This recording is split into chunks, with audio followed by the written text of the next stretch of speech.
Les prix du pétrole ou l'autre crise née des tensions Iran-États-Unis. Aussitôt après l'assassinat ciblé du général Soleimani à Bagdad vendredi, le cours du pétrole a bondi de plus de 4% et dépassé 69 $ le baril. Et la hausse a continué ce lundi, plus 1,15% par rapport à la clôture de vendredi. La crise fait peser de nouveaux risques sur les réserves de pétrole. Une suspension de son approvisionnement via le détroit d'Ormuz, par lequel transite 1/5 de l'or noir mondial, pourrait avoir de très graves conséquences. Après plusieurs incidents impliquant l'Iran cette année, il est redouté que Téhéran fasse à nouveau du détroit un moyen de pression internationale.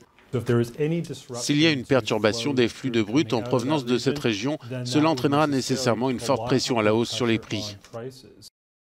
L'Arabie saoudite, l'Irak, le Koweït, l'Iran, les Émirats arabes unis et le Qatar expédient tous une partie ou la totalité de leurs exportations de brut via ce détroit.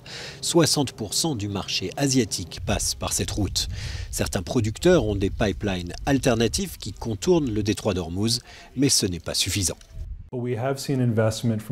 Nous avons vu des investissements des pays de la région dans la diversification de leurs voies pour acheminer le pétrole brut vers le reste du monde. L'Arabie saoudite a la capacité d'exporter par la mer Rouge. Les Émirats arabes unis peuvent également exporter via Fujairah, qui contourne le détroit de Hormuz.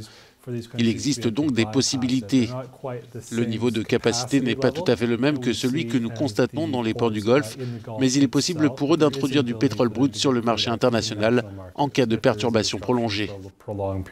Selon certains analystes, une fermeture iranienne du détroit d'Ormuz ferait grimper le prix du baril à 150 $.